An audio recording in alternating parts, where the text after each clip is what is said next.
মুহাদ্দিস দেহলভীকে আপনারা একটুখানি শোনেন। ইনি ছিলেন দিল্লি জামা মসজিদের ইমাম। কি ছিলেন?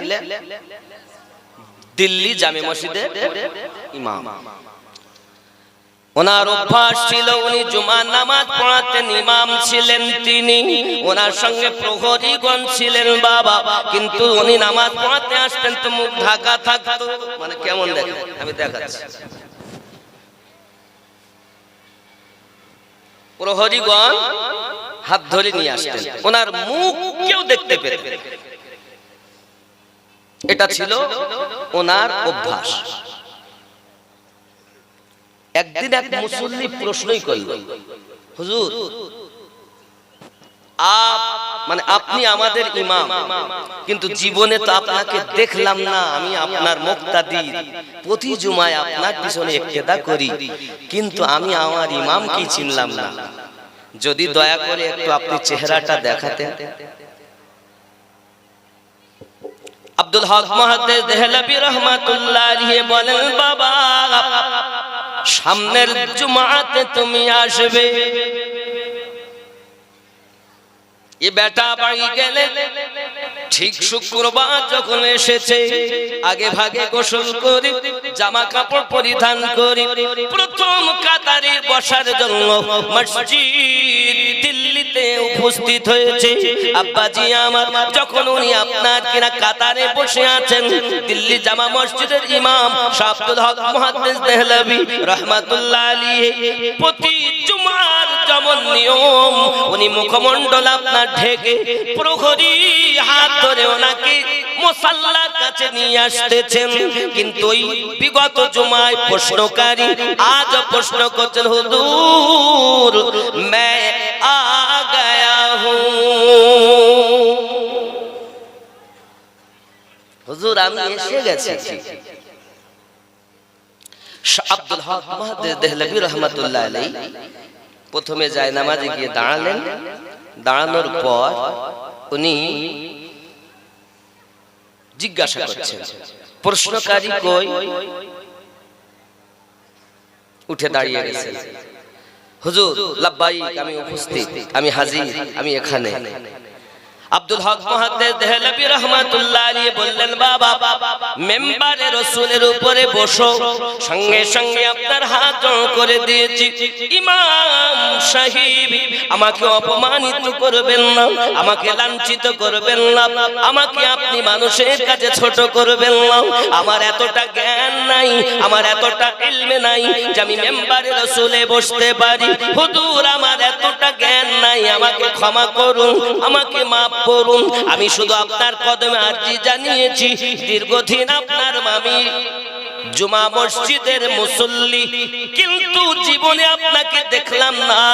যার পিছনে ইক্তেদা করি, যার পিছনে নামাজ সমর্পণ করি, যার রুকু করাতে আমার রুকু হয়, যার সিজদা করাতে আমার সিজদা হয়, যার নামাজ হওয়াতে আমার নামাজ হয়, এই নামাজটা রব্বে কারীমের দরবারে আমি জবাবদিহি যখন করতে হবে, কিন্তু ইমাম চিনলাম না। হুজুর দয়া করে যদি চেহারা দেখাতেন, তাহলে লক্ষ লক্ষ মানুষের মাঝে হাসরের মাঠে আমি আপনাকে ইমাম রূপে চিনে নিতাম।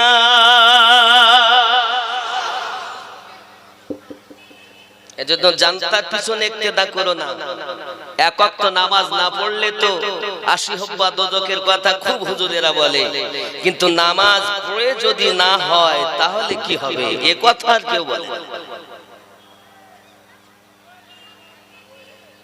আমার জওয়ান যুবক সোনামানিকেরা, আব্দুল হক মুহাদ্দিস দেহলভী রাহমাতুল্লাহ আলাইহি বললেন, বাবা তোমাকে বলেছি মেম্বারে বসতে, খুতবা তোমাকে দিতে হবে না। বাবা আমি জানি তোমার ইলম নাই, তুমি শুধু হুকুম পালন করো। যেই না ওই ব্যক্তি প্রশ্নকারী মেম্বারে রাসূলে গিয়ে আপনার বসেছেন, হুজুর কিবলা নিজের মাথা রুমালখানা খুলে তার মাথায় চাপিয়ে দিয়েছে। সমস্ত মুসল্লি হুজুরের চেহারা দেখছেন, আয় হায় আব্দুল হক মুহাদ্দিস দেহলভী রাহমাতুল্লাহ আলাইহি, কত সুন্দর নুরানি চেহারা, দাড়ি বড় ঘন, আব্বার গৃহবর্ণ দেখতে অতি সুন্দর। যিনি আল্লাহর আশিক রাসূল ছিলেন, রাসূল প্রেমিক ছিলেন। এ বাবাজিরা আমার, এখন রুমাল চাপানোর সাথে সাথে ওই ব্যক্তি মেম্বার থেকে নিচে পড়ে গিয়েছে। এ বাবাজিরা আমার, রুমাল চাপানো সারা আর আপনার কিনা কয়েক সেকেন্ডের ভিতরে বেহুশ হয়ে যাওয়া সারা।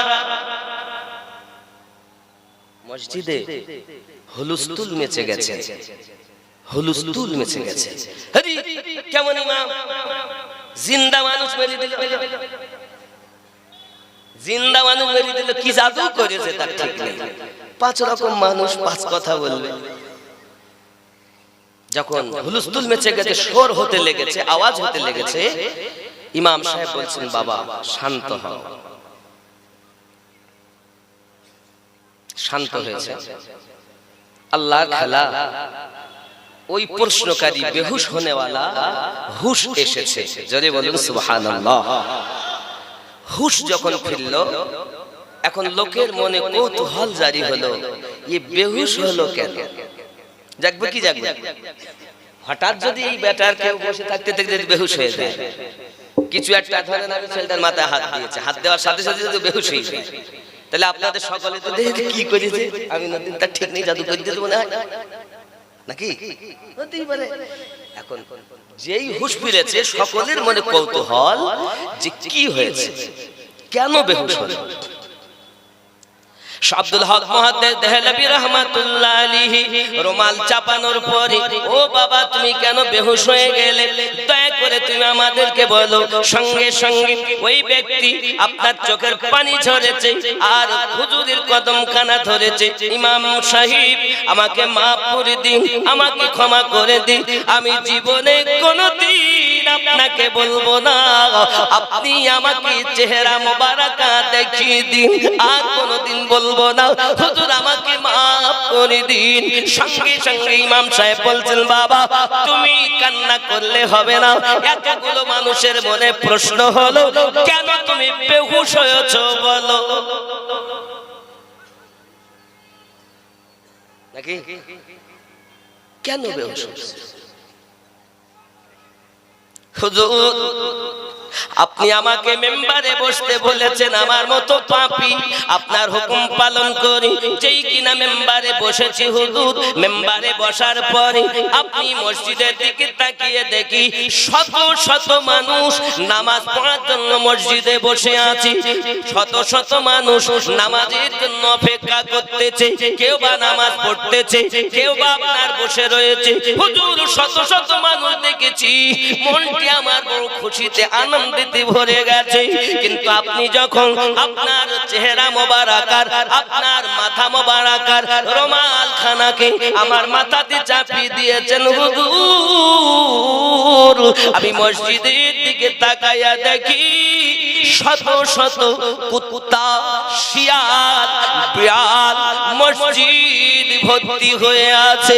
আমি চিন্তা করলাম, আল্লাহ গো, এই মেম্বারে বসলাম, আমি দেখি শত শত মানুষ রুমালটা চাপানোর পরে শিয়াল, কুত্তাতে, বিড়ালে মসজিদ ভরে গেল কেন? আমি এইটুকু দেখে বেহুশ হয়ে গেছি।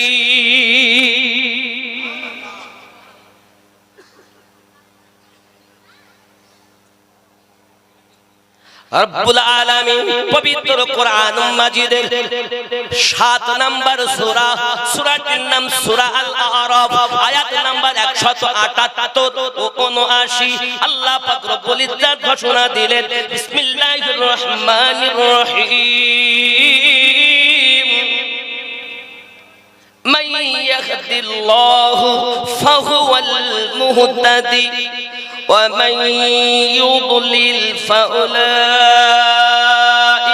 هم الخاسرون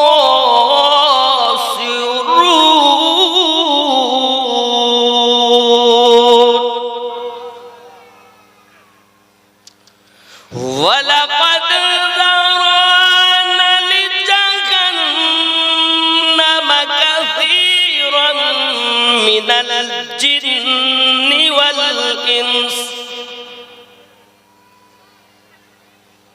হায় হায়, আমার আল্লাহ পাক কত সুন্দর কথা বলেছেন, আমি আল্লাহ যাদের হেদায়েত দান করি তারা হেদায়েত প্রাপ্ত হয়, ওমাইয়ুদলিল আমি আল্লাহ যাদের পথ ভ্রষ্ট করি ফাউলাইকা হুমুল খাসিরুন তারা হলো ক্ষতিগ্রস্তদের অন্তর্ভুক্ত। আমার আল্লাহ পাক বলেন ওয়ালাকাদ যারানা লি জাহান্নামা কাসীরাম মিনাল জিন্নি ওয়াল ইনস আমি আল্লাহ পাক আল্লাহ তাআলা জিন জাতির জন্য আর মানব জাতির জন্য জাহান্নাম তৈরি করে রেখেছি। আয় আমার রব, আপনি এত শখ করে বান্দা বান্দি সৃষ্টি করেছেন, কেন আপনি জাহান্নাম বানালেন? আমার আল্লাহ পাক আল্লাহ তাআলা বলেন লাহুম কুলুবুল্লাহু লা ইয়াফকাহুনা বিহা আমি আল্লাহ পাক তাদের অন্তর দান করেছি, অন্তর দিয়েছি, অন্তর দিয়ে তারা চিন্তা ভাবনা করে না। আমি আল্লাহ তাদের অন্তর দিয়েছি, চিন্তা ভাবনা করে না। আমি আল্লাহ তাদের কান দিয়েছি, তারা শোনে না। আমি আল্লাহ তাদের চোখ দিয়েছি, তারা দেখেও দেখে না। জেনে রাখো আমি আল্লাহ ঘোষণা দিলাম উলাইকা কাল আনআম তারা হলো চতুষ্পদ জন্তু সমাতুল্য, বালহুম আদাল তার থেকেও নিকৃষ্ট। বোঝা গেল এই মানুষ শুধু হলে হবে না, এই মানুষকে আল্লাহ পশু বলেছে।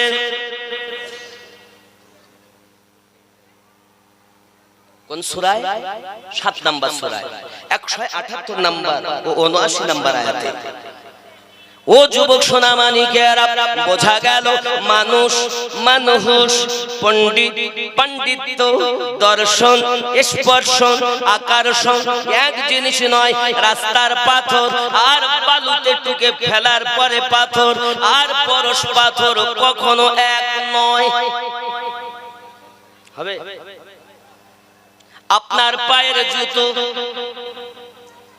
একজন, হে বাবা আপনার মায়ের পায়ের জুতো সন্তানের জন্য দামি, এক ছাত্রের জন্য ওস্তাদের পায়ের জুতো দামি, ঠিক কিনা বলেন? ছাত্র যদি ছাত্রের মতো হয়, ওস্তাদের জুতাকে পর্যন্ত সম্মান দেয়। কথা বোঝা যাচ্ছে না? যাচ্ছে। আব্বাজি আমার সোনামানিকেরা, ছাত্র যদি ছাত্রের মতো হয়, শিক্ষকদের সম্মান দেয়। হে বাবাজিরা আমার, আর ছাত্র যদি বিয়াদব হয়, শিক্ষককেও ধরে মার চালায়। ঠিক ঠিক। ছাত্র যদি বিয়াদব হয়, শিক্ষককেও পড়ে তো মোটে না। যদি দেখো আমার নাম্বারটা যদি ঠিকঠাক না হয়, তাহলে রাস্তায় গেলি ফুটুস। শিক্ষক দেখতেছি আমার আর কি, খোঁচা মারলি যখন হবে জীবনটা তো বাজবে। এখন হলো খোঁচা মারা পাস, ভয় কল্লা ভয় কারল পাস। ও আমার জওয়ান যুবক, বোঝা গেল ভালো ছাত্র যে হয় সে শিক্ষকের দোয়া পায়, আর খারাপ ছাত্র যে হয় ওস্তাদের বদদোয়া পায়, খোঁচায় পাস। বুঝতেছেন না? ও জওয়ান যুবকেরা আমার, এখন ভালো সন্তান যদি হয়, পিতা মাতা সম্মান জানায়, আব্বা মায়ের দিকে মায়ার নজরে তাকায়। সন্তান যদি খারাপ হয়, মায়ের দিকে গরম নজরে তাকায়, ধরে ধরে মারে, মাকে খেতে দেয় না, বাপকে খেতে দেয় না। প্রিয় নবী হাদিস শরীফের ভিতরে জানিয়েছেন, উম্মাতানেরা জেনে রাখো, জেনে রাখো, প্রতিদিন সকাল বেলা সারা দিনের মধ্যে যদি কোন সন্তান দয়ার নজরে মায়ার নজরে নিজের মায়ের দিকে তাকায়, আল্লাহ পাক আল্লাহ তাআলা তার নামায়ে আমালে মাবরুর হজের সওয়াব দিয়ে দেয়।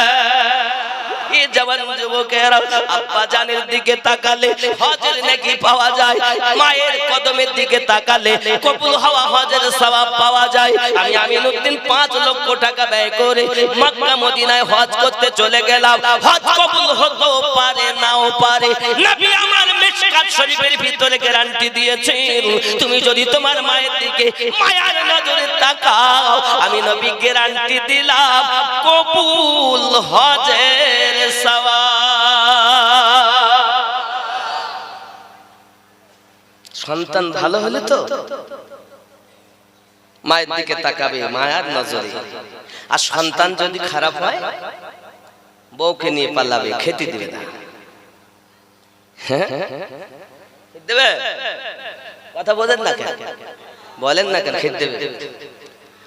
ওরে মা বাপের কথা মতো যে জন চলে না, আল্লাহ নবীজির দিদার সে জন পাবে না। হায় রে আল্লাহ নবীজির দিদার সে জন পাবে না। মা বাবার কথা মতো যে জন চলে না, আল্লাহ নবীজির দিদার সে জন পাবে না। মা বাবা অতি আপন, দিন থাকিতে করো যতন। মা বাবা অতি আপন, দিন থাকিতে করো যতন। তিন কথার সাথী পাইয়া ভুলে যেও না। মা আল্লাহ নবীজির দিদার সেজন পাবে না। এখন বউ পেয়ে মা বাবা ভুলে গেছে, কিন্তু ভালো সন্তান মায়ের পায়ে দেওয়া জুতাকেও পর্যন্ত পা ঠাকায় না। কারণ হ্যাঁ, মায়ের কদমে কদম বুসি করলে জান্নাতে চৌখাটে চুমা দেওয়া নেকি পাওয়া যায়। আরে বাপকে যদি কষ্ট দেই জান্নাতে ঢুকতে পারবো না, আর মাকে যদি কষ্ট দেই জান্নাত পাবো না। মায়ের কদম নিচে জান্নাত, বাপ জান্নাতের দরওয়াজা।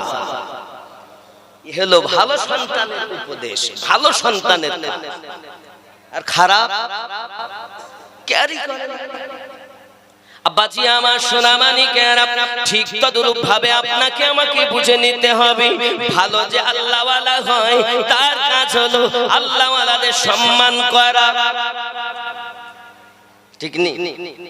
ও যুবকেরা আমার, এক ইট আপনি ভাটা থেকে কিনে এনেছেন, কিছু ইট দিয়ে ঘর তৈরি করেছেন, আবার কিছু ইট আপনি পায়খানা ঘরে টয়লেটে ব্যবহার করেছেন। একই ভাটাতে তৈরি ইট আবার কিছু এনে মসজিদ তৈরি করেছেন। আপনারাই বলুন ওই ইটগুলো একই সাথে একই ভাটাতে এক ভাবি তারা গরম হয়েছে, একভাবে তারা পড়েছে। এ বাবাজি আমার, ওই ইট এসে মসজিদে তার উপরে মানুষ সেজদা দেয়, এই ঘরে এসে মানুষ আপনার কিনা টয়লেট করে। বোঝা গেল জায়গা যেমন সম্মান তেমন, ঠিক নেই? আব্বাজি আমার সোনা মানিকেরা, এমনিতে কোনো সম্মান ছিল না বাবা, কিন্তু চামড়া যখন কোরআন মাজিদের সঙ্গে লেগে গেছে, মানুষ কোরআন মাজিদ তেলাওয়াত করে, চুমা খায়, সিনাতে লাগায়। ওরে চামড়া, তুই যখন ছিলি চামড়ার ফ্যাক্টরিতে, তখন তোকে কেউ এমন ভাবে চুমতো না, কিন্তু আল্লাহর পবিত্র কালামের সঙ্গে সেরে যাওয়ার, লেগে যাওয়ার জন্য, স্পর্শ করার জন্য তো সম্মান হয়েছে, মানুষ তোকে চুমা দেয়, ঠিক নেই? কোথায় মা বাপের চপ্পল আর কোথায় আল্লাহ ওলিদের চপ্পল, জুতা এক। ঠিক তদরূপ বাবা খাজা গরিব নওয়াজ মঈনুদ্দিন সঞ্জারি আজমিরি রাদিয়াল্লাহু তাআলা আনহু, ওনার ব্যবহার করা জুতা মোবারক। এ বাবাজি আমার, যোগী জয়পাল একের পর এক জাদু দেয়, জাদু দিয়ে দিয়ে আপনার মুসলিমদেরকে ধ্বংস করার চিন্তা ভাবনা, পৃথ্বীরাজের কথা ধ্বংস করো ধ্বংস করো, কোনো মতে কাজ করতে পারে না বাবা। হঠাৎ যখন আপনার যোগী জয়পাল হাওয়াতে উঠতে লেগেছে জাদুর বলে, গরিব নওয়াজ আওয়াজ দিলেন, বাবা আয় আমার জুতো, যা যোগী জয়পালকে নামিয়ে নিয়ে আয়। জুতা হাওয়াতে উঠতেছে, যোগী জয়পালের মাথায় পড়তেছে নাম নাম নাম, আর নামিয়ে তাকে গন্ডির ভিতরে রেখেছে। যোগী জয়পাল কদমে পড়ে গেছে, হুজুর মাফ করে দিন, ক্ষমা করে দিন, আমি যাহা করেছি সব ছিল জাদু, আর আপনি যাহা করেছেন এগুলো আল্লাহর কুদরতি শক্তি, আমাকে বেঈমান রাখবেন না, কলেমা পড়ায়া নবীর গোলাম বানাইয়া দেয়। নারে তাকবীর, নারে তাকবীর, নারে রিসালাত, নারে রিসালাত, नारे हैदारी नारे हैदारी मसला के आला हजरत हजरत कारी मौलाना अमीनुद्दीन नक्शबंदी साहेब नारे तकबीर। ओगो अल्लाहर वली मरे ना रे अमर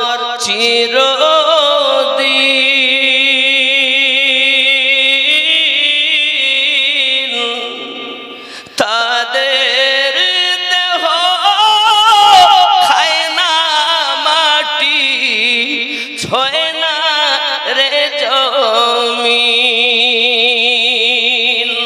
সশরীরে ঘুরে বেড়ায় জমিন আকাশ বিছে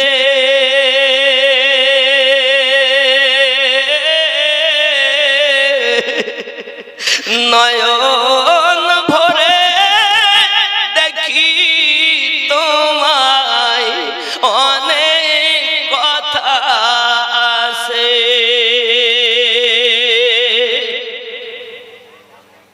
আল্লাহর ওলি মাজার থেকে দেখতে সবই পান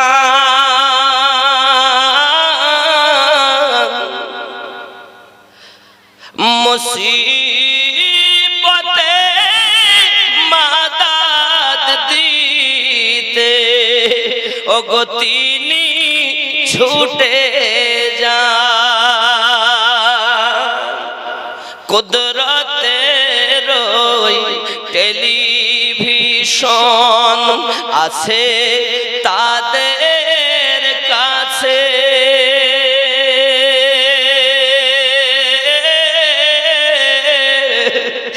নয়ন ভরে দেখি তোমায় অনেক কথা আছে কোথায় আসো হুজুর ওরাহারি এসো মোদের কাছে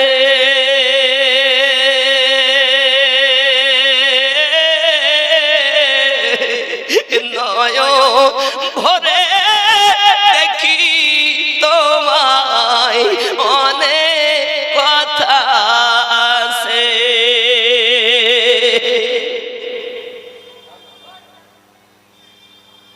আল্লাহর বলি নাই ভয় ডর দুনিয়া আখিরাতে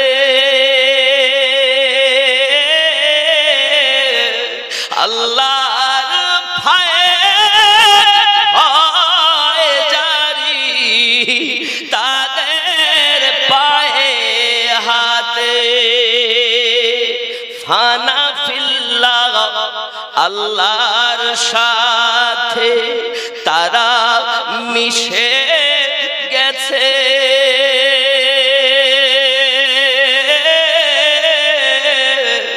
নয়ন ভরে দেখি তোমায় অনেক কথা আছে জোরে বলুন কাম ক্রোধ লোভ মোহ মৎসর্যকে বিলীন করে দাও একজন দিল জিন্দা রূহ জিন্দা খফি জিন্দা সির জিন্দা আখফা জিন্দাওয়ালা পাঁচ লতিফা জিন্দাওয়ালা মুর্শিদওয়ালা নবীওয়ালা আল্লাহওয়ালা দামান ধরে নাও ওই ব্যক্তি হলো তোমার পথ প্রদর্শক সেই ব্যক্তির কথা শুনে যদি জীবন পরিচালনা করো ওই ব্যক্তি তোমাকে জান্নাতে নেবে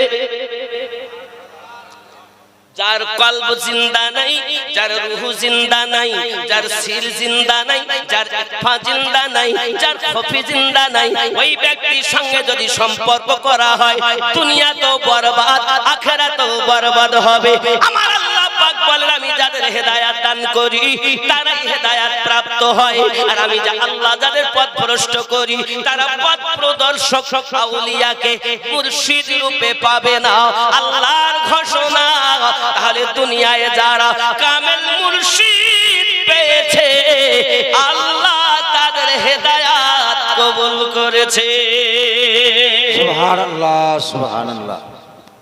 তুমি মুর্শিদ পাচ্ছ না, তার মানে আল্লাহ আপনার হেদায়াত চান না। অনেকে বলে মুর্শিদ মানবো কেন, ওলি আল্লাহ মানবো কেন, আল্লাহ তো কোরআন শরীফে নিষেধ করেছে। না বাবা না, আপনি যে আয়াত পাঠ করতেছেন সূরা আল আরাফের 3 নম্বর আয়াতে, যেটা আপনি ওলির কথা বলছেন, আল্লাহ যেতে নিষেধ করেছেন। কি বলেছেন? মিন দুনিহি আউলিয়া কলিলাম মা তাযাক্কারুন।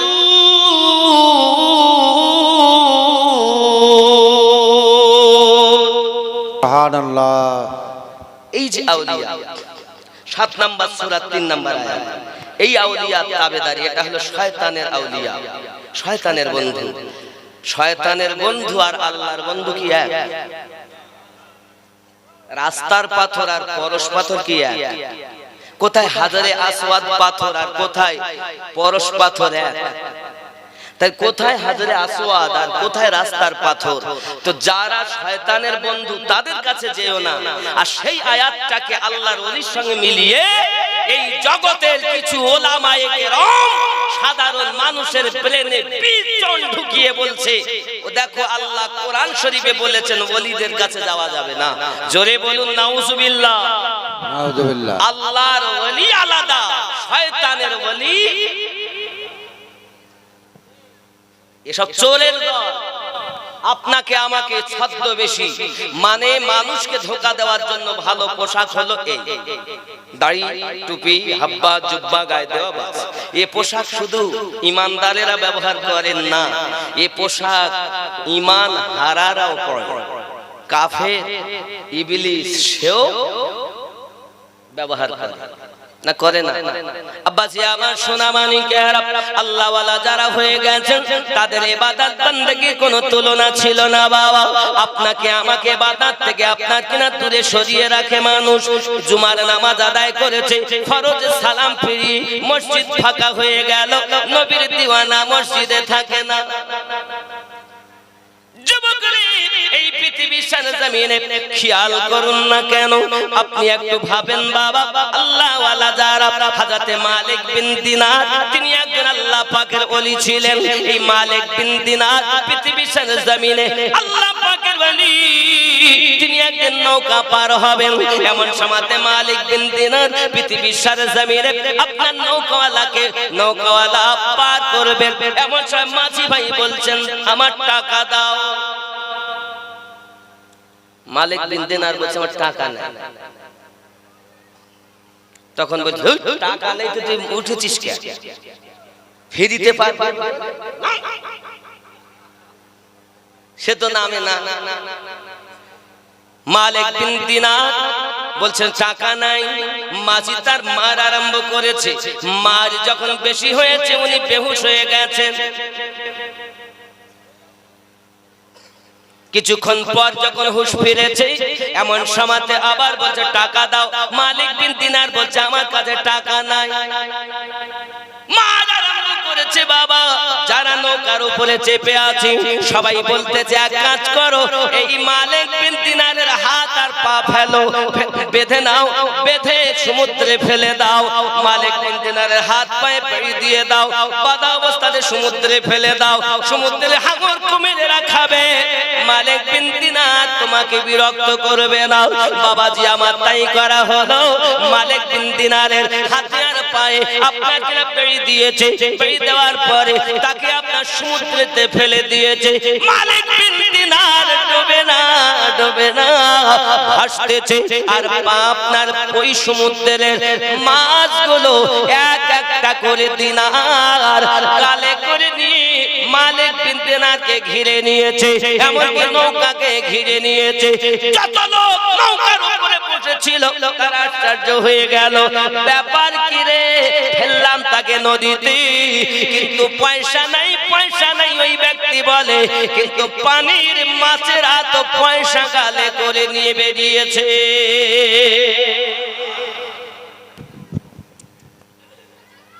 সবাই আশ্চর্য, ব্যাপার পয়সা নাই নদীতে ফেললাম, কিন্তু এর জন্য সাহায্য করছে তো দেখি এই সমুদ্রের মাছ। হায় হায় হায়, তুমি যখন আল্লাহর হয়ে যাবে, আল্লাহর সৃষ্টিকুল তোমার গোলাম হয়ে যাবে। তুমি আগে তোমার কলবে আল্লাহর স্থান দাও, আল্লাহকে প্রতিষ্ঠিত করো। হে যুবকেরা আমার, তোমার তো কলব মরা, তোমার তো দিল মরা, তুমি তো কিছু চিনলে না বাবা। মুখে তুমি ক্রিম ব্যবহার করো, মুখে তুমি ফেস ওয়াশ ব্যবহার করো, সাবান শ্যাম্পু দেহতে ব্যবহার করো। হে যুবক, ওপরটা যদি এত চকচকে হয়, ভিতরটা কত চকচকে করতে হবে।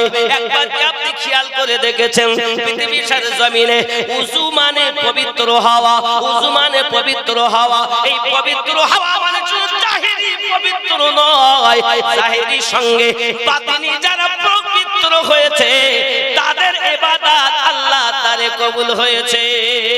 সুবহানাল্লাহ। আর যারা ওপরটাই শুধু পরিষ্কার করলো, ভিতরটা ময়লা রাখলো, আমি আপনাদের অনুরোধ করব বাবা, এই চেহারাটা যদি এত সুন্দর ক্রিম ব্যবহার করতে হয়, ফেস ওয়াশ ব্যবহার করতে হয় বাবা, শীতের সময় গোসল করলে মুখটা একটু খসখসে লাগে, তার কারণে বিভিন্ন রকমের আইটেম ব্যবহার করতে হয়। আমার আল্লাহ কিন্তু চেহারা দেখেন নাও, আমার আল্লাহ কলব দেখেন, দিল দেখেন। এই দিলটাকে আমাদের কত পরিষ্কার করতে হবে যুবকরি। ওপরের সঙ্গে সঙ্গে যদি আমরা এইটাকে পরিষ্কার করতে পারি, আমার নবী পাক সাল্লাল্লাহু আলাইহি ওয়াসাল্লাম বলেন, উম্মত রে, তোর মরতে দেরি হবে, তোর কবরে আসতে দেরি হবে, আমি নবী তোকে কোলে লইতে দেরি করব না। যুবক রে, একবার নবীর গোলাম হইয়া দেখো, একবার রাসূলের আশিক হইয়া দেখো, একবার আল্লাহ ওয়ালা হইয়া দেখো। আল্লাহ ওয়ালা হইয়া তুমি ইবাদত বندگی করে দেখো, ওই ইবাদতে যা মজা আছে, পৃথিবী তোমার ভালো লাগবে না, দুনিয়া তোমার ভালো লাগবে না, বিবি তোমাকে পাগল বানাতে পারবে না, সন্তান তোমাকে পাগল বানাতে পারবে না, দুনিয়া তোমাকে গ্রাস করতে পারবে না। আজ আমাদেরকে দুনিয়া গ্রাস করেছে কেন? আমাদের অন্তর ময়লা হয়ে গেছে। এ যুবকেরা আমার, প্রত্যেক দেশের একটা রাজধানী থাকে, ঠিক মানব দেশের একটা রাজধানী আছে বাবা। ভারতের রাজধানী হলো দিল্লি, আর পশ্চিম বাংলার রাজধানী হলো কলকাতা। রাজধানীতে যদি কোনো অসুবিধা হয়, পুরা পশ্চিম বাংলায় অসুবিধা হবে। ভুল বলছি না? রাজধানীতে যদি কোনো কিছু অসুবিধা হয়, তাহলে পুরো পশ্চিম বাংলাতে তার আসর পড়বে। সামান্য বেলডাঙ্গায় অসুবিধা হয়েছে, তাই পুরো মুর্শিদাবাদে আসর। জি জি। সামান্য বেলডাঙ্গাতে এক ঘটনা ঘটেছে, তাই মুর্শিদাবাদ পুরো নেট বন্ধ, সব আসর। এখন ফ্রি ফায়ার খেলা বন্ধ হয়ে গেছে। রাত জেগে নেট ঘুমায় না মোটে ছেলেরা, অন্তত আমি দেখতেছি এই কদিন অন্তত ঘুমিয়ে বাঁচবে। কি বলে? এমনকি টিপতেছে টিপতেছে টিপতেছে টিপতে টিপতে ঘুম এসে গেছে, মোবাইল হাতেতে পড়ে গেছে, আবার তুলে আবার সেটা এখন বন্ধ, শুধু কথা হয় কিন্তু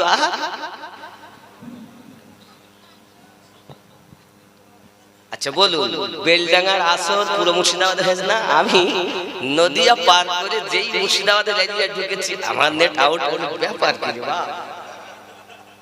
কাছাই না। তাদের মৌলভী সাহেব বুঝতে পারেনি আসর হয়েছে। কিসের আসর? ওই যে বেলডাঙ্গায় গালি দিয়েছে আল্লাহর নামে, আল্লাহর মায়ের নিয়ে যে একটা নোংরা কথা বলেছে। আরে আল্লাহ তো মাই না, তো তো এমনি মিথ্যাবাদী। কি বল, আল্লাহর কি মা আছে, বাপ আছে? না, তারা আল্লাহর রাসূল আমাদের স্পষ্ট জানিয়েছেন যেটা আল্লাহ বলেছেন, লাকুম দীনুকুম ওয়ালিয়া দীন। নাকি ওরা এই কথা বলেছে, লিখেছে। আর এগুলো খুব রাজনীতিবিদের কাজ, আপনি মনে করবেন না যারা কাজ করেছে ওরা পিছনে আলাদা শক্তি মাদার দিয়েছে। আমি রাজনীতি বক্তব্য দেই না, আমি খালি ব্রেনে ঢুকাচ্ছি। কথা বুঝতে পেরেছেন? আমি রাজনীতি বক্তব্য দেই না, তো এর পিছনে ইন্ধন আছে। কারণ আমিনুদ্দিন যদি কিছু করে তাহলে মৌলবী শত্রু, মৌলবী আর এক মৌলবীর খারাপ লাগলো, মিস্ত্রি শত্রু মিস্ত্রি, দোকানদারের শত্রু দোকানদার, চাওয়ালা শত্রু চাওয়ালা, মাইকওয়ালা শত্রু মাইকওয়ালা।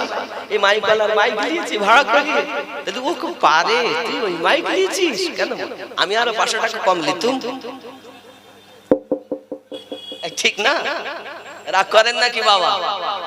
বলবো আমি।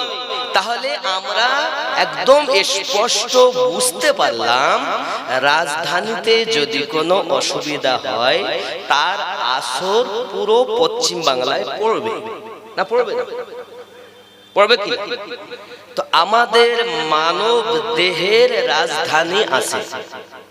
এই মানব দেহের রাজধানীটার নাম হলো কলব। কি কি? কলব। মানুষ যখন একটি গুনাহ করে তখন তার কলবে একটা শস্য দানা মতো, সরিষা মতো ছোট ছোট একটি দানা রোপণ হয়। মনে করুন আমি সকালবেলা উঠে একটি গুনাহ করেছি, এমন সময় ফেরেশতারা লিখতে চায়, এই ভাই থাম, যদি জোহরে নামাজ পড়তে গিয়ে তওবা করিলে তাহলে তা তো লিখতে হবে না, ফালতু আবার জোহর হয়ে গেল, আল্লাহর বান্দা বান্দি নামাজেও গেল না গো, লিখি। ভাই একটুখানি দাঁড়া ভাই, আসরও তো পড়তে পারে, আসরও তো তওবা করতে পারে। আসর গেল, সেও হলো না। আর একটু অপেক্ষা কর বাবা, মাগরিব পর্যন্ত দেখ ভাই, মাগরিব হলো তাও তওবা করলো না। এশা পর্যন্ত দেখ না ভাই, একটু অপেক্ষা কর, নইলে আবার লিখতে হবে তোর। এশা অবধি দেখেছে। কে বলছে? যে ভালো লেখে সে বলছে ভাই একটু দাঁড়াতে, খারাপটা লিখতে হবে না। এশা গেল, আল্লাহর বান্দা আল্লাহর বান্দি এশার নামাজ নাই, তওবা নাই, রাস্তাঘাটে ঘুরি ফিরি, ক্যারাম বোর্ড খেলি, মদের দোকান, চায়ের দোকান, আড্ডা মাড্ডা মেরি বাড়ি এসে যদি হারে এশার নামাজ পড়িনি, এত রাত হয়ে গেল, এখনো তো টাইম যায়নি, এশার ওয়াক্ত আছে, দাঁড়া। বাড়ি এসেছে আল্লাহর বান্দা বান্দি, বাড়ি এসে হাত মুখ ধুয়েছে, বিবিকে দে খেতে দে, তাহলে খাচ্ছে, লিখি। ও তো পড়বে না, হাত মুখ ধুয়েছে তা উযু করিনি, হাত মুখ ধুয়েছে মানে নামাজ পড়বে না, লিখি না, দাঁড়া। খাওয়া দাওয়া হইলো, বলে জায়গা কই? জায়গা নিয়েছে, দিয়ে মোবাইল টিপতেছে, লিখি। ভাই দাঁড়া না ভাই, হতেও তো পারে মোবাইলটা রেখে ঘুমানোর আগে নামাজ পড়িতেই ঘুমাবে, তওবা করে ঘুমাবে। এখন আল্লাহর বান্দা আল্লাহর বান্দি মোবাইল টিপতে টিপতে ঘুমিয়ে পড়েছে। ফেরেশতা তখন আফসোস করে বলে, হায় হায় ভাই, আমার আর কিছু বলার নাই, এবার তুমি লেখো। সকালবেলা পাপ করলে তোমার বিছানায় ঘুমানো পর্যন্ত অপেক্ষা করা হয়, আর সকালবেলা যদি তুমি নিয়ত করেছো, মনে করুন আজকে জালসায় আসবেন হযরত সৈয়দ শাহ জাফর হুজুর রাহমাতুল্লাহ আলাইহির ওরস মোবারকায় যাব, নিয়ত করেছেন, ফেরেশতা তখন থেকে নেকি লিখতেছেন, তখন থেকে লিখতেছেন। বলছি আরে ও নিয়ত ভালো করেছে, আর চিন্তা নাই, লিখ, নিয়ত করলেই নাকি। এখনো চলিনি, বাড়ি থেকে পা বার করিনি, বার করলে আলাদা নেকি, আসলে আলাদা নেকি। আসার পরে দুটি কথা ইসলামের জন্য নিলে, আল্লাহ আল্লাহ রাসূলের ভালোবাসার জন্য নিলে আলাদা নেকি, কিন্তু নিয়ত করার সাথে সাথে নেকি লেখা আরম্ভ হয়। আমি সুবহানাল্লাহ সুবহানাল্লাহ, সাথে এটা চাচ্ছি যে গুনাহ করলে অপেক্ষা করা হয়, আর নেকি নিয়ত করলেই লেখা শুরু হয়ে যায়। সুবহানাল্লাহ সুবহানাল্লাহ। তারপরও আমরা হতভাগা, আমরা একবারও নেকির পথে নাই, শুধু গুনাহ, শুধু গুনাহ। আমার জওয়ান যুবক সোনা মানিকের, আপনি এখন তওবা করলেন, ওই সরিষা দানা পাপ আপনার আস্তে আস্তে বৃদ্ধি পেয়ে গেল, আপনার কলবটাতে মরিচা ধরে গেছে বাবা। আমার নবী ওযু করার কথা বলেছেন, আল্লাহ পাক তাহারাতের কথা বলেছেন। তাহারাত মানে শুধু উপর ধোয়া ধবির কাজ নয়, উপরও তুমি ধোবে, ভিতরও তুমি ধোবে। এখন কিভাবে ধোবো আব্বা? আমার মানে পিড়ি তো ধরা যাবে না, তাহলে ধোবো কেমনে? ও আমার যুবক, খেয়াল করেন, দেখেন, এর জন্য আমি গজলে বলি, সময় থাকতে পীর ধর্ম দাখিল হইয়া তরিকায়, সময় থাকতে পীর ধর্ম দাখিল হইয়া তরিকায়, পীরের হাতে বায়াত হইলে নবীর উম্মত তারে কয়। সময় থাকতে পীর ধর্ম দাখিল হইয়া তরিকায়, বায়াত হইলে পীরের হাতে দেখা হবে রাসূলের সাথে। সুবহানাল্লাহ। বায়াত হইলে পীরের হাতে দেখা হয় রাসূলের সাথে। যাইয়া দেখো হাকিকাতে আল্লাহ রাসূল এক জায়গায়, সময় থাকতে পীর ধর্ম দাখিল হইয়া তরিকায়। খেয়াল করেন, তোমার পীরকে রাইখা দূরে যাও যদি অন্য দরবারে, তোমার পীরকে রাখিয়া দূরে যাও যদি অন্য দরবারে, দিবে না কিছু তোমার যদি সে আসল পীর হয়। সময় থাকতে পীর ধর্ম দাখিল হইয়া তরিকায়। এই দুনিয়ার যত শিক্ষা তার উপরে পীরের দীক্ষা, এই দুনিয়ায় যত শিক্ষা তার উপরে পীরের দীক্ষা। পাশ করিলে ওই পরীক্ষা আমার থাকে দুনিয়ায়। সময় থাকতে পীর ধর্ম দাখিল হইয়া তরিকা। কথা বুঝতে?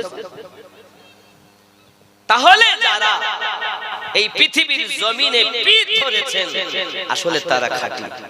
মালিক বিন দিনার, ওই দিনার সব মাসের আলী আছে, বলবো না ছেড়ে দেবে? আব্বা আমার, আমি চাই আপনারাও আল্লাহ, আপনারাও নবী ওয়ালা। জানি না কার জীবনের শেষ জলসা আব্বা। ওরে আমার জওয়ান যুবক সোনা মানিকের, মালিক বিন দিনার এমন আল্লাহ ওয়ালা ছিলেন, সেই থেকে ওনার নাম মালিক বিন দিনার হয়ে গেল। এখন নৌকার সমস্ত মানুষের পেরেশান হয়েছে, ওনাকে উপরে তুলে নিয়েছে। মাঝি ভাই যাইয়া বলে, আয় মালিক বিন দিনার, তুমি আমাকে মাফ করে দাও, আমি তোমাকে চিনতে পারিনি, আমি তোমাকে বুঝতে পারিনি, তুমি যে আল্লাহ ওয়ালা, আমি তোমাকে নদীতে ফেললাম আর পানির মাছেরা একটা করে দিনার নিয়ে এসেছে। এই যুবকেরা আমার ওই মাছের কাছ থেকে একটা দিনার নিয়ে মাঝি ভাইকে দিয়ে দিয়েছে। মাঝি বলে, টাকার দরকার নাই, আমাকে মাফ করে দাও। আমার আল্লাহ বলেন, বান্দারে, আমার বান্দিরে, তুই যদি আমার হয়ে যাস, আমি আল্লাহ তোর হইয়া যাব। আল্লাহুম্মা على سيدنا مولانا محمد وعلى آله سيدنا مولانا محمد صلى على محمد صلى على محمد ہر دم زبان سے نکلو پاک نبی محمد، ہر دم زبان سے نکلو شفیعنا محمد সাল্লাল্লাহু আলাইহি ওয়াসাল্লাম। হায় হায়, দরুদের কি মজা, দরুদের কি শান। যে বেশি দরুদ পড়ে ওই ব্যক্তি আমার নবীর নিকটে থাকে। সুবহানাল্লাহ। হায় হায়, আপনি আমি যদি পড়ি আমাদের লাভ, আমরা যদি নাও পড়ি তাতে আমার নবীর কিছু কম বেশি হবে না। মহান আল্লাহ পাক বলেন, আমি নিজে দরুদ পড়ি, আমার ফেরেশতাদের দ্বারাতে দরুদ পড়াই, তোমরাও দরুদ পড়ো। দুটি কাজ যদি মানুষ করে আল্লাহর সঙ্গে সামঞ্জস্য হবে। একটি হলো আমার নবীর মিলাদ পড়া, একটি হলো নবীর উপরে দরুদ পড়া। এই দুটি কাজ আল্লাহর সঙ্গে মানুষ সামঞ্জস্য। যদি বলেন হুজুর মিলাদ পড়া কি জায়েজ, আমি বলি বাবা আপনি জায়েজ কি না জায়েজ পরে শুনবেন, আগে শুনুন কোরআন মাজিদে মিলাদ আছে কিনা। হ্যাঁ বাবা আছে, 9টি সূরার মধ্যে আমার আল্লাহ আমার নবীর মিলাদ নিজে পাঠ করেছে। সুবহানাল্লাহ। এক নাম্বার দলিল কোরআন মাজিদ, 3 নাম্বার সূরা, সূরাটির নাম সূরা আল ইমরান, আয়াত নাম্বার 81। মহান আল্লাহ পাক আল্লাহ তাআলা আমার নবীর মিলাদ নিজে পালন করেন। কেমন ভাবে পাঠ করেন? 1,23,999 জন নবীগণের রূহকে একত্রিত করে আল্লাহ পাক ওই মাহফিলের সভাপতি হয়ে আমাদের নবীর মিলাদ পাঠ করেছেন। আল্লাহর কোরআন সূরা আল ইমরান আয়াত নাম্বার 81। যদি না থাকে আমার হাত কেটে লাও। আর কিছু বলবো? নিজে আল্লাহ মিলাদ পাঠ করেছেন। কিভাবে? বিসমিল্লাহির রহমানির রহিম।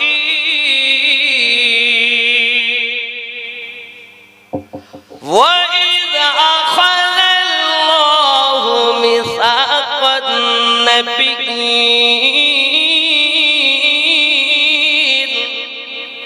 লামা الكتاب والحكمة ثم جاءكم رسول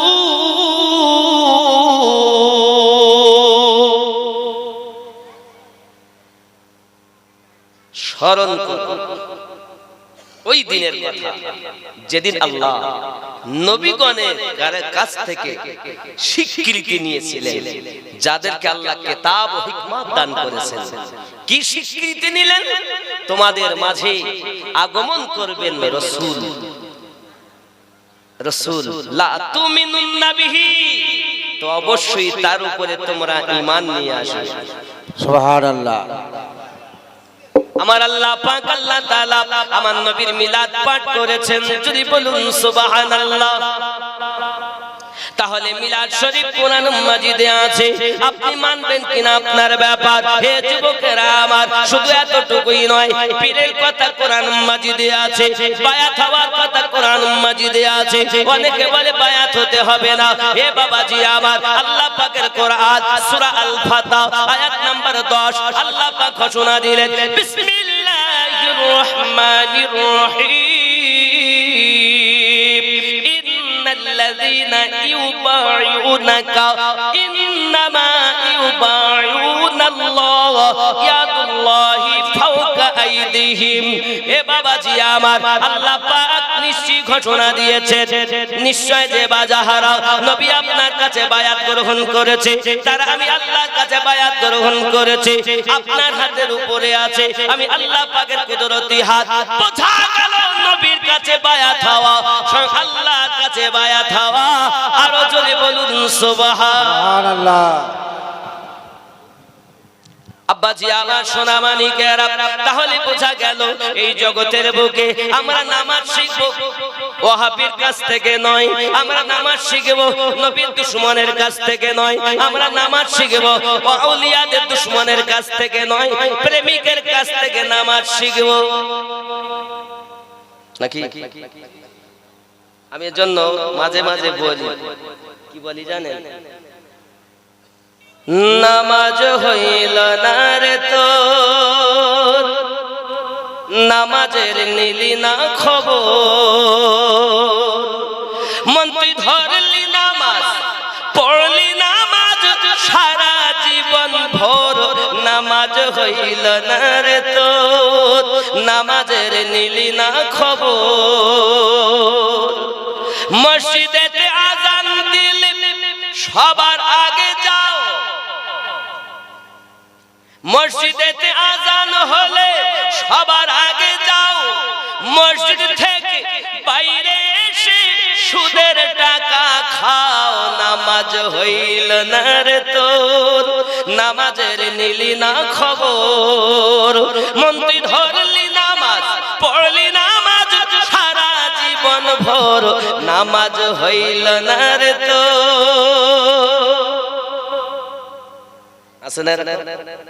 মনে জাগবে, নামাজ ধরলাম পড়লাম হইল না কেন, হবে কি করে? পায়জামা পাঞ্জাবি টুপি সবই তোমার সাদা, পায়জামা পাঞ্জাবি টুপি সবই তোমার সাদা। মনের ভিতর তিল পরিমাণ থাকলে তোমার কাদা। নামাজ হইল না রে তোর, নামাজের নিলি না খবর। মন তুই ধরলি নামাজ, পড়লি নামাজ সারা জীবন ভর, নামাজ হইল না রে তোর, নামাজের নিলি না খবর। মন খারাপ হবে না? ধরলাম পড়লাম হইল না। আরো দেখুন নামাজের যা অবস্থা। হে নামাজের ভিতরে তোমায় মশায় কামড় দিলে, নামাজের ভিতরে তোমায় মশায় কামড় দিলে, মশা তুমি আগে মারো রুকু সিজদা ফেলে। নামাজ হইল না রে তোর, নামাজের নিলি না খবর। নামাজ পড়তে গেছে মশা কামড় দিয়েছে, আগে মশা নামাজ হচ্ছে না। তার মানে উপরটা পরিষ্কার, ভেতরটা ওই নামাজ আল্লাহ আল্লাহ পাক রব্বুল ইজ্জত বলেন, বিসমিল্লাহির রহমানির রহিম, ইন্নাস সালাতা তানহা আনিল ফাহশাই ওয়াল মুনকার। নিশ্চয় নামাজ বেহায়াই বুরি কর্ম থেকে, খারাপ কাজ থেকে মানুষকে বাঁচিয়ে রাখে। বেটা নামাজও পড়ে সুদ খায়, নামাজও পড়ে দাড়ি কাটে, নামাজও পড়ে আলো ঠেলে, নামাজও পড়ে আবার পরীর গীবাত করে। বুঝতে হবে বেটা ঠুকতে জানে, ভিতর পরিষ্কার করতে জানে না। ভিতর পরিষ্কার করেছে যারা, আল্লাহর ওলির কাছে বায়াত হয়েছে তারা। সুবহানাল্লাহ, সুবহানাল্লাহ।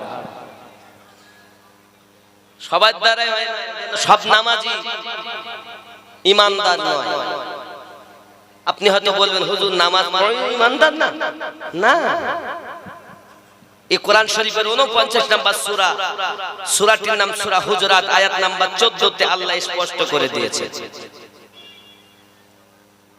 আব্বাজি আমার সোনা মানিকের, মালিক বিন দিনার বড় আল্লাহওয়ালা ব্যক্তি, আল্লাহর ইবাদত বندگی করেন। উনি এমন ইবাদত বندگی করেন বাবা, উনি রাস্তায় চলে যাচ্ছেন। হে বাবাজি আমার, একজন ধনী ব্যক্তি আপনার কিনা কিছু লোক দেখলেন, আপনার কিনা এসে এক জায়গাতে তাঁবুর ভিতরে মানুষেরা এসে পালা করে আপনার কিনা সবাই কান্নাকাটি করে আর বলে, বাবা তোমার এমন অবস্থা, আমরা তোমাকে কোনোভাবে বাঁচাতে পারলাম না। আব্বা আমার চলে গেল 400 লোক, আবার এলো 200, তারাও একই কথা বলে। আব্বা আমার তারপরে বাদশা এলো, সেও কান্নাকাটি করে। জিজ্ঞাসা করেন মালিক বিন দিনার তার বন্ধুর কাছে, কে এমন করে কেন কাঁদে? বলে শোনো, ইনি ছিলেন একজন রাজা, রোম দেশের বড় সম্রাট। এই রোম সম্রাটের একটি মাত্র পুত্র, সে শহীদ আপনার মারা গিয়েছে, অসুখে মারা গিয়েছে। কত টাকা পয়সা তার রয়েছে, কিন্তু টাকার বিনিময়ে তাকে বাঁচাতে পারিনি, কবিরাজের তাকে বাঁচাতে পারিনি, সব দিকে চেষ্টা করে বাঁচাতে পারিনি। আখিরাতে পাড়ি দিয়েছে, এই জন্য তার পিতা কান্নাকাটি করে। মালিক বিন দিনার বলে, দুনিয়া যখন আমার কাজে লাগবে না, এই দুনিয়া যখন আমার পরীক্ষার স্থল, তাহলে আমি মালিক বিন দিনার আজ থেকে ওই রবের ইবাদত করব যে রব আমাকে মানুষ রূপে জগতে পাঠিয়েছে। মালিক বিন দিনারের জীবন পাল্টে গেল। যুবক আমার, গুনাহ আপনি যতই করেন না কেন, আপনি একবার সাজদা দিলে তওবা করে আল্লাহ maaf করে দিবেন। জানেন না বাবা, কখন কার জীবন পাল্টে যাবে। আল্লাহ পাকের একজন বন্ধু, যার নাম হলো ইব্রাহিম বিন আদম। বাবা আমার বালাক শহরের বাদশা আরামের বিছানাতে ঘুমাচ্ছেন, ছাদের উপরে আওয়াজ, খটমট আওয়াজ। কে তুমি ওখানে? আওয়াজ করো। বাদশা ঘুমায়, ওপর থেকে আওয়াজ আসতেছে, আমি আমার একটা উটনি হারিয়েছি তাই খুঁজতেছি। সঙ্গে সঙ্গে বাদশা বলেন, উট কি আবার ছাদের উপরে পাওয়া যায়? উট তো জঙ্গলে, ময়দানে, দুনিয়ায়, জমিনে খুঁজতে হবে। ছাদের উপরে কি উট পাওয়া যায়? আওয়াজ আসতে চাই, ইব্রাহিম বিন আদম, আমি যদি উট ছাদের উপরে না পাই, আরামের বিছানায় কি কখনো আল্লাহ পাওয়া যায়? মালিক বিন দিনারের একটুকু কথা যখন কানে এসে গেল, জীবন পাল্টে গেল রে বাবা। একটি কথাতে বালকের সম্রাট ইব্রাহিম বিন আদমের জীবন বদলে দিয়েছে। এ যুবকেরা আমার, এই জন্য বলি, আল্লাহ ওয়ালাদের সংস্পর্শে যাবে, আল্লাহ ওয়ালাদের কথা শুনবে, আল্লাহ ওয়ালা তোমাকে উপদেশ দেবে। ওই উপদেশ মোতাবেক যদি জীবন গঠন করতে পারো, এহ জগতে লাভ হবে, পর জগতে লাভ হবে। কত বড় পাপী আপনি! একবার যদি সাজদা দিলে আপনি চিন্তা করে দেখেন, আপনার জীবন পাল্টাতে বাধ্য। বনি ইসরাইল কওমের মধ্যে একজন বড় জালিম ছিল, জালিম, বড় পাপী। এখনকার হিসাব করলে 50 থেকে 60 লক্ষ টাকা ও আইয়াশি করে উড়িয়ে দিত। নিত্য নতুন মহিলা সুন্দরী কিনে আনতো আর তাদের ভোগ বিলাসে উড়িয়ে দিত টাকা 50 থেকে 60 লক্ষ টাকার মতো প্রতিদিন। বিশাল ধনী। আব্বাজি আমার একদিনের ঘটনা, ওই আপনার বনি ইসরাইল কওমের ওই ব্যক্তি একটি মহিলাকে আপনার সুন্দরী দেখে খরিদ করে এনেছে, বাড়িতে আপনার কিনা রেখেছে। এই বেটা আপনার সাজসজ্জা করতে গিয়েছে। এখন এই মহিলাটা চার মুখটা আপনার ঢাকা, চেহারাটা আপনার আবৃত করা। ওই মহিলাটি কান্না করতেছে। সঙ্গে সঙ্গে ওই ব্যক্তি এসে বলছে, কেন তুমি কাঁদো? আমি তো টাকা দিয়ে কিনেছি। মহিলাটা আওয়াজ দেয়, এই জন্য কাঁদি, আগামীকাল এই মুখ আল্লাহকে দেখাতে হবে। এতটুকু কথা যখন তার কানে গেল, বাবা বনি ইসরাইল কওমের বড় পাপী তওবা করে নিল। এই মহিলা কাল আল্লাহকে মুখ দেখাবে এই ভয়ে যদি এত কাঁদে, আমি কত অত্যাচার করেছি, কত পাপ করেছি। বনি ইসরাইল কওমের ওই ব্যক্তি নিজের গুনাহ থেকে পাপ না কিনা আপনার তওবা করে নিল। আর ওই মহিলাকে বলল, আমার জন্য একটি তোমার মাবুদকে বলে দিও, আল্লাহ যেন আমাকে ক্ষমা করে দেয়। এ যুবকেরা, যতই দুনিয়ায় আপনি পাপ করেন না কেন, একবার আল্লাহর দিকে আপনি ঝুঁকে যান। আমার আল্লাহ পাক বলেন, বান্দারে বান্দিরে, তোর জীবনের গুনাহ মাফ করে দেব, আমি আল্লাহ তোকে বন্ধু বানিয়ে নেব। সুবহানাল্লাহ, সুবহানাল্লাহ। যুবকরে, কখনকার জীবন পাল্টে যাবে কেউ বলতে পারে না। কখনকার জীবন বদলে যাবে কেউ বলতে পারে না। এই জন্য বলি বাবা, আল্লাহ ওয়ালাদের কথা আপনারা শুনুন। হযরত মালিক বিন দিনার রাহমাতুল্লাহ আলাইহি, আল্লাহর প্রিয় বন্ধু, তিনি আপনার ইবাদতে মশগুল হয়ে গেলেন, রিয়াজতে মশগুল হয়ে গেলেন। খাওয়ার দিকে কোনো খেয়াল ছিল না। রাতকে রাত, দিনকে দিন তিনি ইবাদত বندگی করতেন। যুবকেরা, হযরত মালিক বিন দিনার রাহমাতুল্লাহ আলাইহি এই সরজমিনে দুনিয়াতে আপনার কিনা উনি ইবাদত বندگی করি চলেছে। হে বাবাজি আমার, সুন্দর খাবার কখন উনি খাননি। আব্বা আমার না খাওয়ার পর মনের ভিতরে একবার আশা জাগলো, অনেকদিন তো গোশত খাওয়া হয়নি।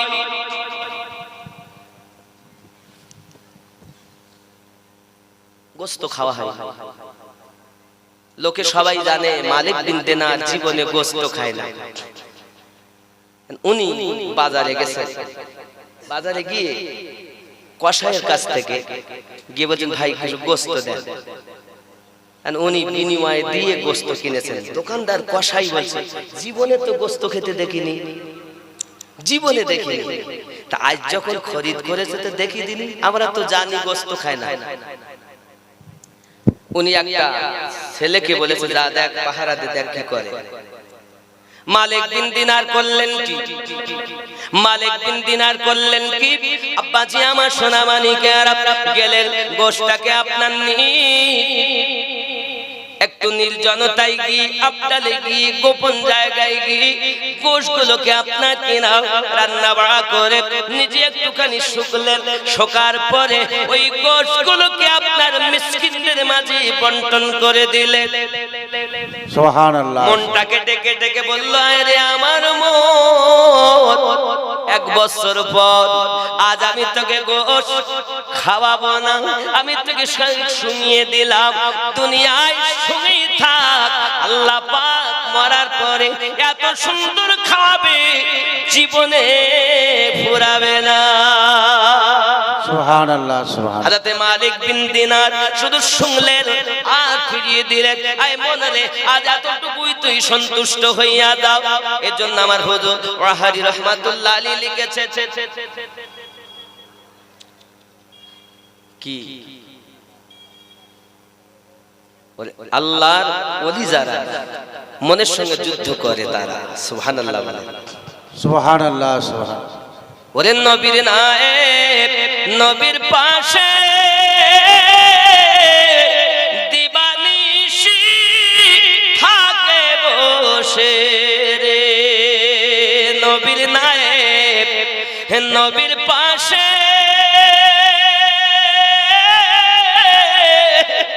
দিবানিশি থাকে বসে রে। যে কর্ম করে আল্লাহর আদেশে চলে নবীর